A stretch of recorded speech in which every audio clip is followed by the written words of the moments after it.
Nyanchi Jimbor Zorda Nyingmi Zhang Zongder Molum Jimbor Ngabja Da Bakar Targam Zanto Shirma Do Tomba Tukji Chanla Kib Shamsar Mishan Ruur Zirngi Shangam Sa Jawar Tukji Shanlam Yilarma Jingme Banzo Jala Zoran De Gorgya Toban Por Shinjir Lo. Homage to fundamental teacher Buddha Shakyamuni. Homage to wisdom warrior Manjushri. Homage to all lineage benevolent masters. The supreme, profound and subtle Dharma is rarely encountered in eons. Now we hear and follow it. May we realize the Tathagata's meaning. To liberate beings, please generate bodhicitta before teaching. Now let us study Bodhicharyavatara together. The reason I am teaching Bodhicharyavatara this time is because it's text for actual practice. About 3 years ago, we all made a shared aspiration to study the 5 great treatises. During this collective study of the 5 great treatises, in the first year, we studied Vinaya. In the second year, Abhidharmakosha. Now we are studying Madhyamaka, which we have almost completed, Pramana or Buddhist logic, and Abhisamaya-lankara. As many of you know, every Tibetan monastery values deeply the study of the 5 great treatises, and every Dharma student is taught to treasure them greatly. 3 years ago, we made another collective aspiration. Unless major obstacles arose, we vowed to study all 5 great treatises together. At the same time, we have continually emphasized that everyone should also learn some mind training practices. For any kind of knowledge, if it remains only theoretical, academic, or intellectual, then our minds may not truly gain much benefit. Even if you master countless scriptures, knowing every treatise without confusion, still your own mind stream may easily drift away from the spirit of the Dharma. Therefore, I encourage everyone not only to study the profound and vast theories of Buddhism, such as Madhyamaka, Abhidharmakosha, and Buddhist logic. For without such knowledge, merely relying on simple teachings of karma or a few basic practices is hardly enough, since the conceptual thoughts of modern people are so strong, they are not easily tamed. Therefore, we should study the deep teachings thoroughly and in their entirety. This is truly essential. At the same time, we should also study methods of practice. So this year, as we study Buddhist logic, we will also study Bodhicharyavatara. This is the first reason for studying this text. As for the second reason I mentioned not long ago, before our root teacher, His Holiness Jigme Phuntsok Rinpoche, passed away, he had planned to teach this text. After completing the Uttara Tantra Shastra, he planned to teach the Ocean of Good Explanation, a commentary on Bodhicharyavatara. As many of you remember, when His Holiness announced this in the Dharma Hall that he would teach this text, everyone was filled with joy. I too was deeply moved and delighted. Although I had already received the oral transmissions of this text several times in front of His Holiness, including several of its commentaries and verses, and I received the transmission for the Ocean of Good Explanation from another master. But if such a great bodhisattva as His Holiness would teach this commentary on Shantideva's Bodhicharyavatara by Thogme Zangpo, it would surely awaken bodhicitta within our hearts. That was how everyone truly felt at the time. As we all know, Bodhisattva Thogme Zangpo is widely recognized in Tibetan Buddhism as a noble master whose mind is fully imbued with bodhicitta. Whatever treatise he composed, including the 37 practices of a bodhisattva, as well as this Ocean of Good Explanation, though brief in words, carries great blessing because of the power of his aspiration. Anyone who hears such teachings will surely give rise to bodhicitta in their hearts, a genuine, uncontrived bodhicitta. This is unanimously recognized by Tibetan masters of all lineages. It is also recorded in the texts. His Holiness said many times in class that if one studies this Ocean of Good Explanation throughout, the merit and benefits one will receive are beyond measure. But if does not have that much time, reciting just a few verses in the beginning or the end, again and again with devotion, will still bring forth bodhicitta in one's own heart. Hearing this, we truly rejoice deeply at that time. To receive such a teaching from His Holiness would be indeed very rare across many lifetimes. We always longed for that. I also tried my best to work quickly and translated this commentary into Chinese. But later, as everyone clearly knows, because we beings, our lack of enough merit to guru, passed into parinirvana, manifesting impermanence for us ordinary beings. Thus, his wish to teach Bodhicharyavatara was not fulfilled. Of course, after so many years have passed, I have thought about teaching this again and again, and deep in my heart, I know clearly that a person like me does not even have a fraction of our Guru's great virtues. I truly fall short of his qualities, still thinking that I have received the oral transmission from him, and as his lineage disciple, I want to continue his unfulfilled wish and share this text with you.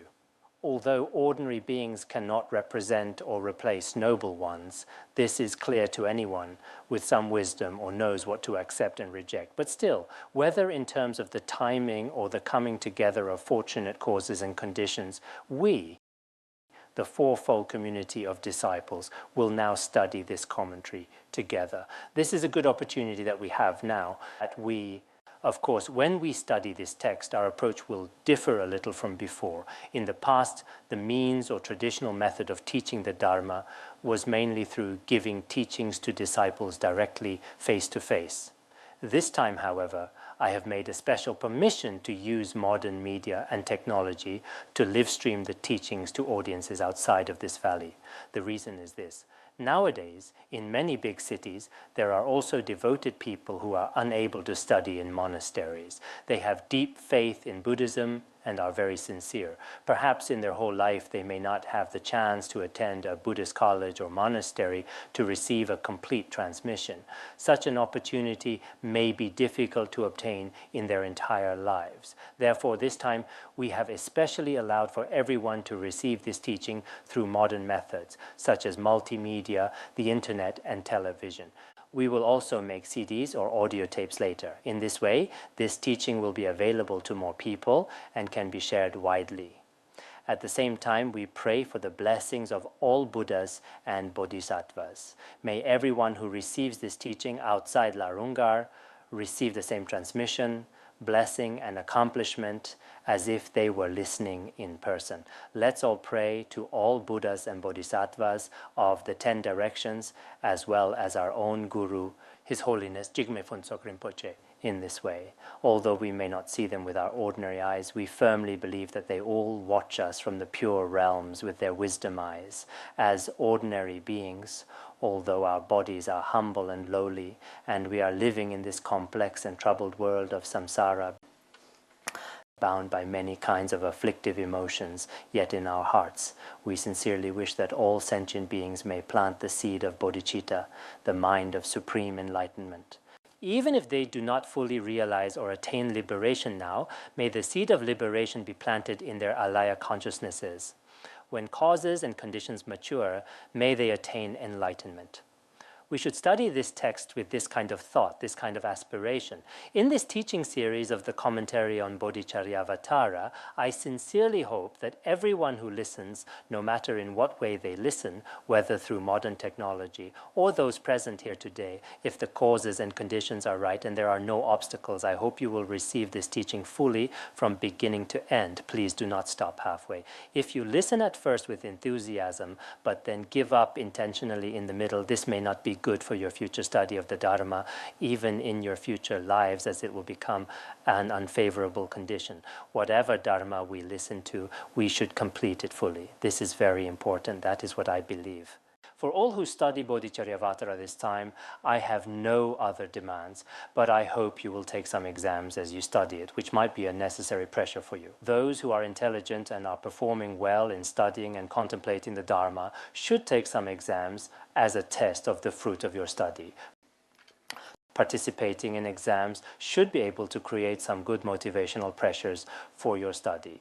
If some cannot take exams, such as some elderly people, then I hope you will recite some mantras or Buddha names instead every day. If even that is difficult to do, then at least you should receive the complete transmission of this teaching, read the commentary carefully, and refer to some other commentaries of this text as you study.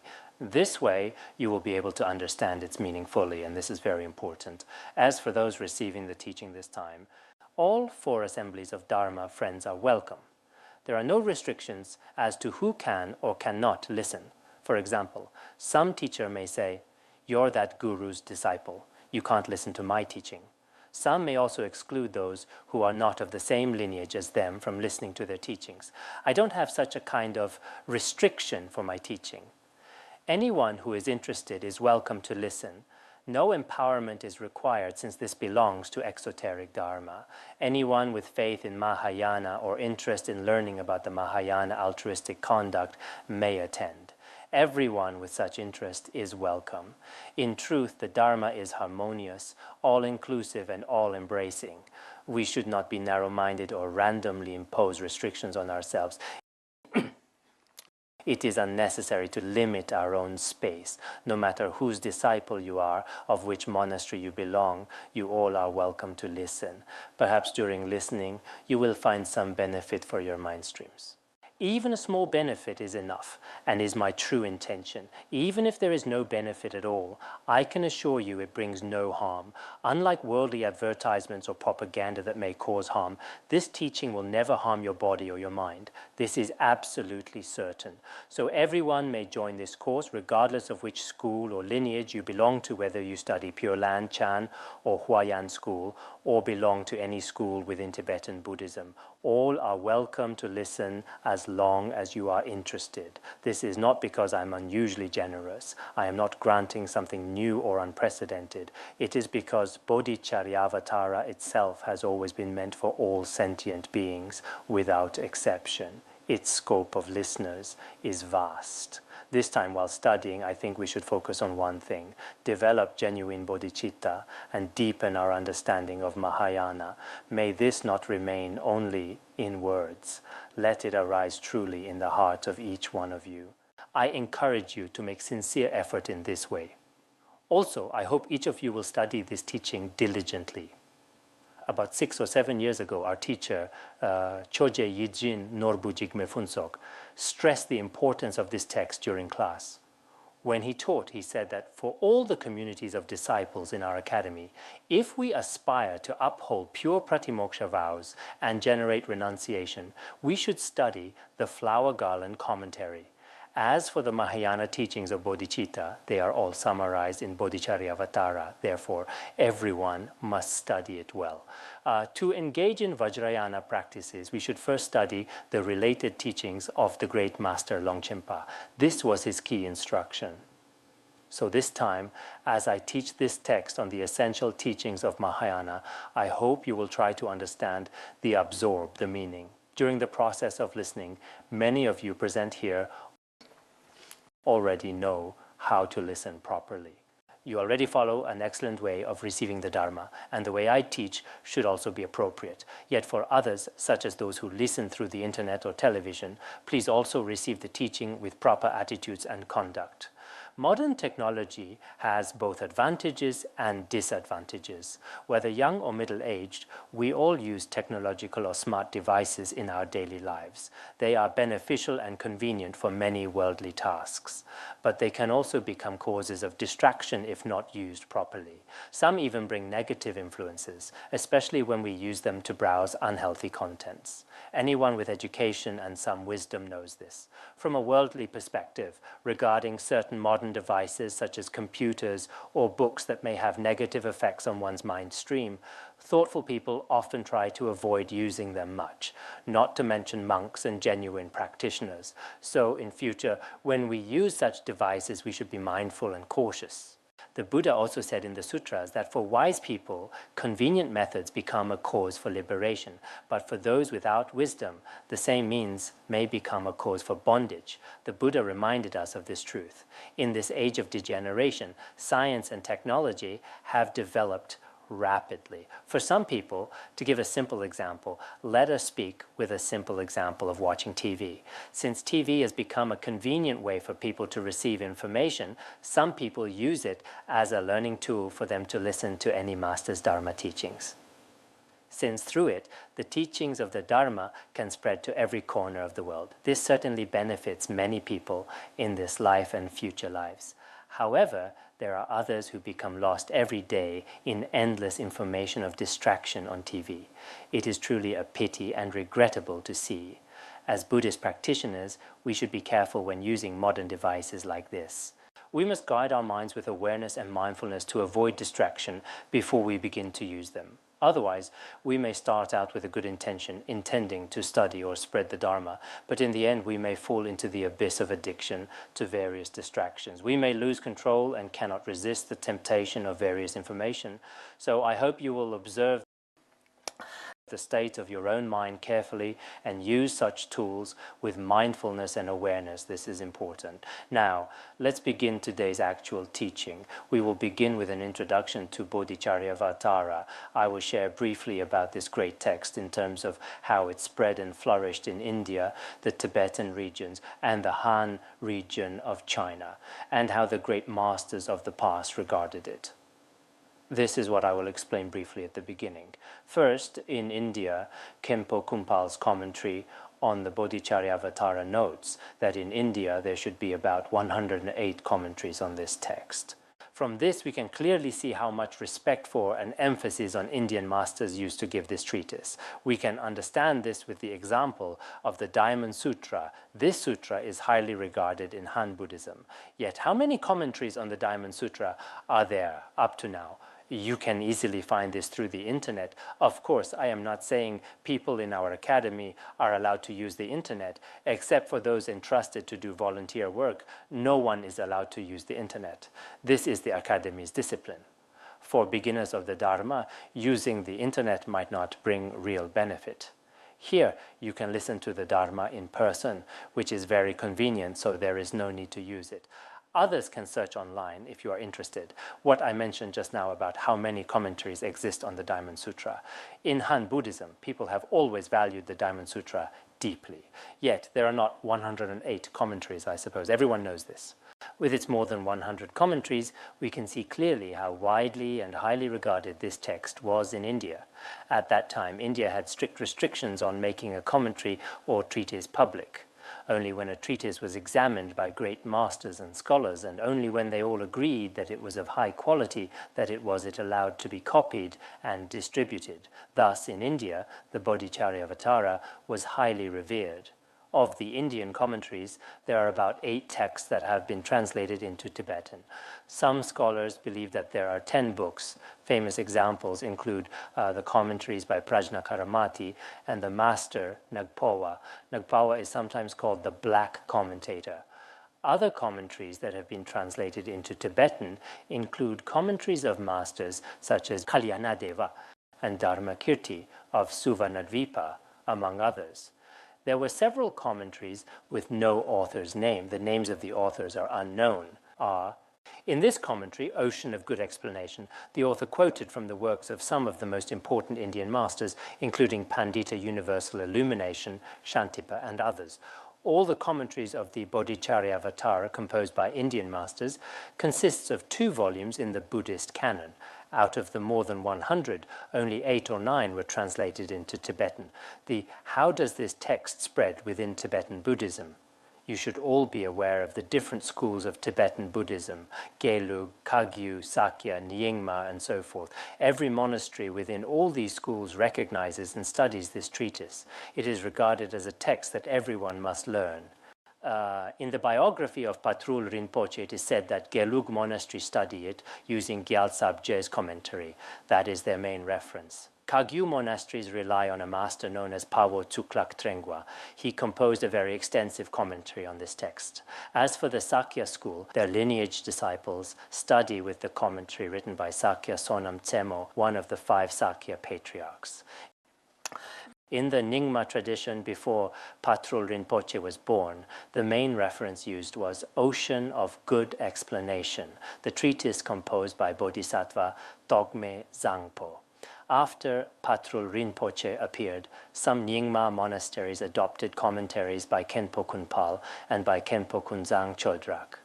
Today, in Tibetan Buddhism overall, there are more than 20 well-known commentaries still preserved. In particular, within the Kadampa tradition, the Bodhicharyavatara is one of the 6 Kadam treatises to be studied. Within the Tibetan Buddhist canon, there are numerous texts. Both in the Kangyur and the Tengyur, For example, the Kangyur contains 103 volumes, and the Tengyur contains over 250 volumes, with countless scriptures and commentaries, plus works written by Tibetan masters. Each lineage has its own great scholars and authors. Some composed 100 texts, some 50, some 40, some 30.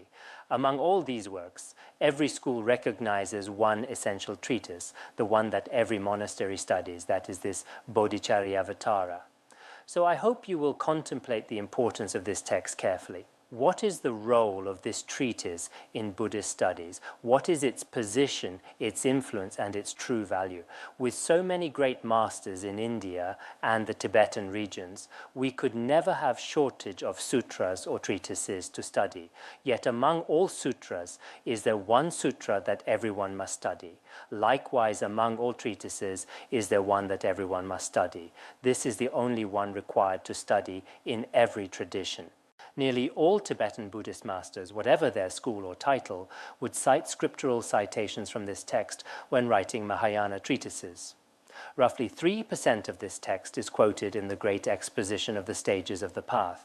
A considerable portion of it is also used in the Great Chariot, a commentary on find rest in the nature of mind, as does the words of my perfect teacher. It's also cited by masters of Kagyu, Kadam, Jonang, etc. All the great masters, as you can see, when writing a commentary, always quotes from the Bodhicharyavatara. Tibetan masters never lacked text to reference. They could find every scripture imaginable. Among world traditions, Tibetan Buddhism is uniquely rich in scriptures. Nowhere else is there such a treasury of Buddhist heritage. Few places hold such vast spiritual and cultural wealth. Anyway, I think regarding this text, please do not think, I can hear this treatise anywhere. Such a treatise seems to exist in any sect around the world. To think that way would be a mistake. Vairotsana was a direct disciple of Guru Padmasambhava. Some time ago, it was found in the Lhasa Museum. Because it is extremely old, countless years have passed, many of its pages have stuck together. Due to history and other causes, the text has never been made public. Professional experts from Western and Southeast Asian countries are now working to restore it through various means. Whether it can truly be restored remains difficult to say. Many Tibetan masters are paying close attention to this matter. As we know, those with wisdom care most about wisdom. Those without wisdom care most about food and clothing. They worry mostly about comfort and shelter, but wise people pay little attention to such things. They do not concern themselves much with comfort. Anyway, we should not miss this chance to study this treatise. Please cherish this opportunity. I am not promoting myself or praising Tibetan Buddhism in particular. If no one listens, it brings me neither gain nor loss. The number of listeners is not important, but for each of you, you should know what is a true wish-fulfilling jewel and what is only an imitation jewel. Those with right understanding will know the difference. So far, I have briefly explained how the Bodhicharyavatara has been regarded in the Tibetan regions. Now let us look at Han Buddhism. Originally, around the Tang dynasty, Buddhism was flourishing in the Han regions. But the Bodhicharyavatara had not yet been translated. Only later in the Song dynasty, around the second year of the Yongxi era, about 985 CE, a translator from the northern India called Devasantika rendered it into Chinese. He titled his translation Sutra on Bodhisattva Conduct, but since its translation throughout the Song, Yuan, Ming, and Qing dynasties up to now, it was not spread widely. This version has been considered difficult to understand because of its language. Its wording is elegant and profound, but it has never become widely known. For nearly 1,000 years, it still has not been widely propagated. Looking at the overall situation, his translation then was very precise and accurate. That translator, Devasantika, was originally from the region of Kashmir. At that time, there were three great translators, Devasantika, Dhanapala, and Dharmadeva. During that period, Buddhism was flourishing in the Han region of China. Translation institutes were established, monasteries devoted to rendering scriptures. They brought Sanskrit manuscripts from India to China and then began the work of translation. Each translation team had roles such as chief translator, editor, and verifier. There were around 8 or 9 different positions. The chief translator explained the meaning of the Sanskrit text, while the verifier oversaw the written form. Some polished the language, some checked the meaning. Those translation institutes were excellent, but perhaps because beings lacked sufficient merit, or for many other reasons, the text never spread broadly in Han Buddhism. In recent years, as I mentioned before, the commentary by Gyaltsab Je was translated by Venerable Longlian, and Venerable Rusha from Taiwan went to India to seek the transmission of this treatise. After many years of dedicated effort, she carefully translated the root verses of the Bodhicharyavatara. She also wrote simple explanations of its meaning and discussed its connection with the Compendium of Training and Compendium of Scriptures. She explored those relations deeply. In this field, she produced many writings. Since Venerable Rushi's works within Han Buddhism, a few temples and practitioners have begun to study this text. From what I see today, the study of the Bodhicharyavatara in Han Buddhism is still insufficient. I hope in the future, monasteries, lay Buddhist communities, and Dharma centers in the Han region and the wider world will actively study this treatise. Everyone should take initiative to learn it. Why should we study it? Please reflect for yourselves. Among India's many great masters, see how they revered this scripture. Within Tibetan Buddhism, countless masters like stars in the sky showed the same respect for this text. I think Han Buddhist teachers and devoted followers should likewise value it highly. Some who know little of Buddhism might think, this treatise belongs to Tibetan Buddhism, so I will not study it. Thinking like that only shows that strong attachment has clouded your wisdom. Why? Because the Bodhicharyavatara does not belong only to Tibetan Buddhism. If you reject all Dharma coming through Tibetan lineages, then do you accept the Dharma that came from India? If not, you must also reject everything taught by Shakyamuni Buddha. If you do accept it, then why not study such an excellent treatise? Therefore, I want to take this opportunity to encourage all Buddhist communities, every monastery and Buddhist college included, will study this carefully. Why? Because within this single text, the essence of all Mahayana sutras and treatises are expressed in very clear and simple language. After studying the Bodhicharyavatara, many practitioners find their temperaments and minds transformed. Their minds become peaceful and disciplined. For this point, I think many practitioners will realize this fully after true study. In Tibetan Buddhism, there's often this saying, this person seems to lack altruistic mind. Their behavior isn't very gentle. They should study this text. Such advice is common. Of course, a small person like me, it may sound bold to declare to expound this text and call for all monastics of the 10 directions to study this text. Yet in my heart, I sincerely wish that people today and in generations to come will gain benefit from it. So I join my palms and pray to all teachers, especially the great masters of Han Buddhism and all capable and devout Buddhists, that they will take the Bodhicharyavatara as a manual of life practice, regard it as an essential teaching for one's whole life, and at the same time try to encourage others also to study this text. When our Guru was alive, he also said and encouraged that the Sangha members in our academy should study this text every year. I think those of us present shouldn't think, I've heard it before, or I can just read the commentary. If it were that simple, why did the great Indian Panditas write more than 100 commentaries on it? Recently, I heard some people say, I already read the notes, I don't need to listen. After hearing that, I felt such words only expose their ignorance. Because in Tibetan Buddhism, so many masters study, discuss, and debate on topics in this text, they have written a great number of commentaries.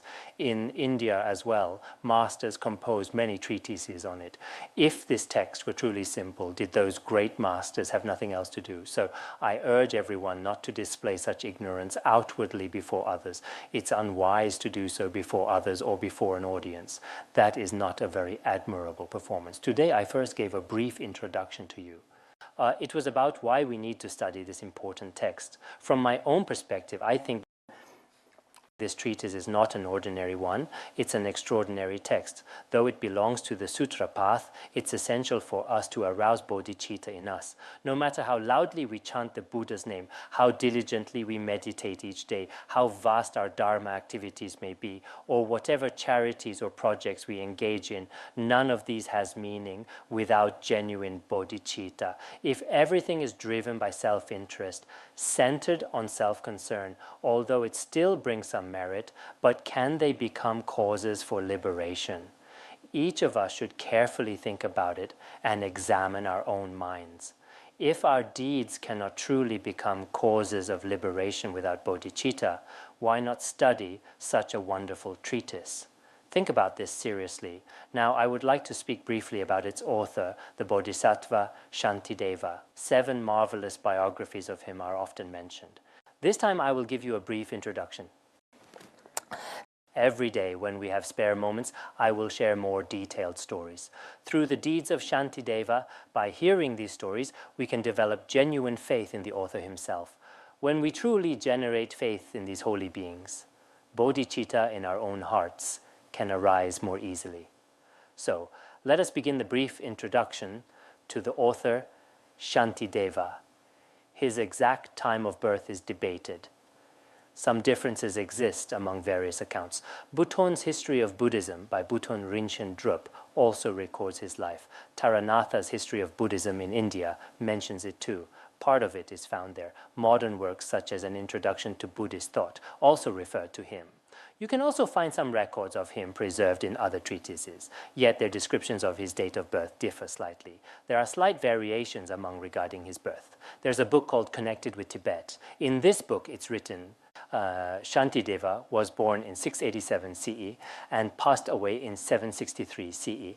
That is how it is recorded there. Another scholar wrote in his book as follows: Shantideva was born around 650 CE and passed away around 750 CE. According to this, he may have lived for about 100 years. In any case, the evidence agrees that he lived around the middle of the 7th century.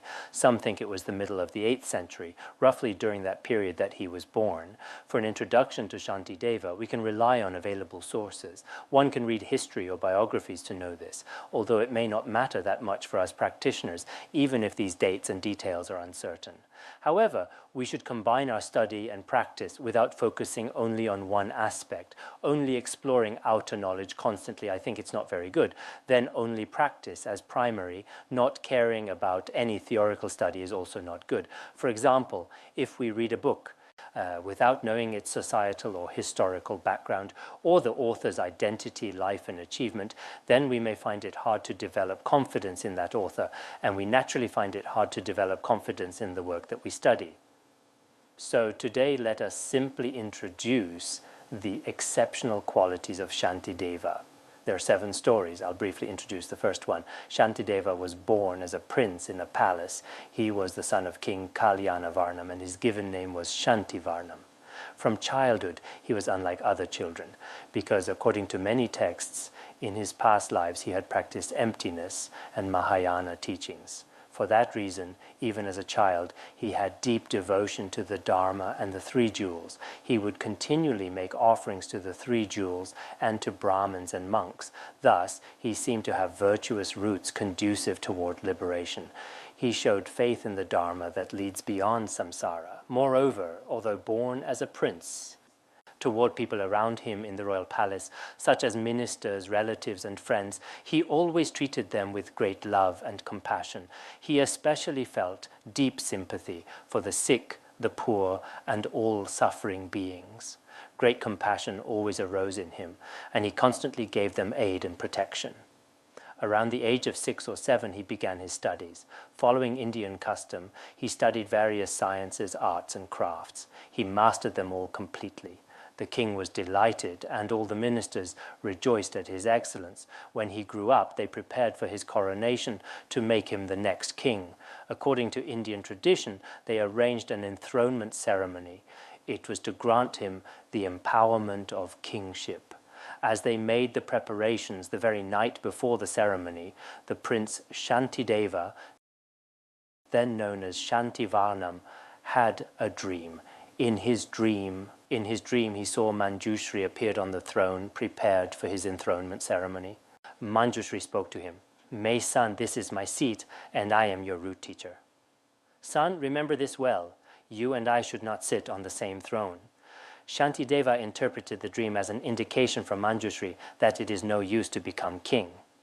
Some texts say the vision appeared as Tara, for example, the history of Buddhism in India. In a Tibetan commentary that I find, it says that the deity appeared was Vajrayogini. So some also say it was Vajrayogini who talked to him in his dream. Whether it was Tara or Vajrayogini, she bathed Shantideva using warm water. Some say boiling water, probably warm water. Boiling water would have been unbearably hot. As the warm water was poured, his body felt intense heat. It was very hard for him to bear. Then the yogini said to him, "This is not truly hard to bear. When you inherit the throne tomorrow and receive royal empowerment, in your next life, that water will become water of hell. That water will be even more painful." "How will you tolerate it then?" she asked, and added, "If you truly wish to avoid that, do not take the throne. Abandon worldly concerns and renounce the crown.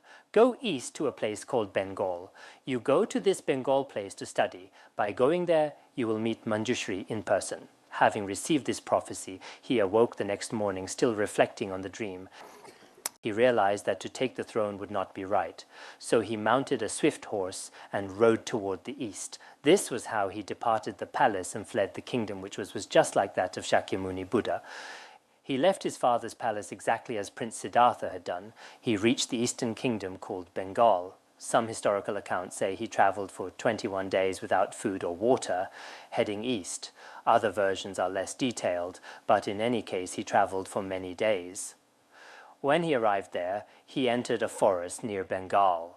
In that forest he happened to meet a beautiful woman. He saw her and dismounted from his horse. He asked her kindly, "Could you hold this horse for a while?" "Just for a short moment." "I see a spring nearby. I want to drink some water," he said, "for it has been a long time since I last ate or drank." The young woman held the horse and watched him quietly. When he was about to drink, she said, "Do not drink this water. It is ordinary water. If you are truly thirsty, drink this nectar instead." She was holding a small amount of nectar. After he drank the nectar, his fatigue disappeared completely and his energy was restored. So he asked the young woman, "Where have you come from?" She replied, "I come from the forest of Bengal. In that forest lives a my guru who is endowed with every noble quality. My teacher often abides in the samadhi of Manjushri Vajra." Hearing this name, Shantideva was thrilled, like a poor man finding a wish-fulfilling jewel. He felt immense joy. He begged her, "Please take me to meet this master. I wish to pay him respect." The woman agreed and guided him there. They arrived where a majestic teacher stayed, radiant like 100,000 suns shining on Mount Sumeru. His presence was awe-inspiring. His body, speech, and mind were serene and gentle. Such a noble master, an extraordinary being, lived there. Seeing him, the prince felt profound faith. He dismounted from his horse and offered the horse and all his ornaments to the master. Shantideva requested to be accepted as a disciple. The teacher accepted him compassionately and transmitted to him the Manjushri Vajra meditation. After receiving this transmission, he meditated beside his teacher for 12 years. Later, he directly beheld Manjushri and attained great realization. That is roughly one story of Shantideva. For today, I will stop here. Tomorrow, we will continue with the verses and also speak further about Master Shantideva. We will also mention Bodhisattva Togme Zangpo's life. This time we should sincerely study this commentary. Usually people are very diligent in the beginning. From my 20 years of teaching experience, most students start with strong enthusiasm. If you are not extremely diligent at first, that is fine, but you must be diligent through to the end. This is our way. At first, many register for study, many learn eagerly, even skipping meals. Their faith is strong, yet true diligence must continue through the beginning, middle, and end. That is the mark of a genuine practitioner. All right, we will stop here for today.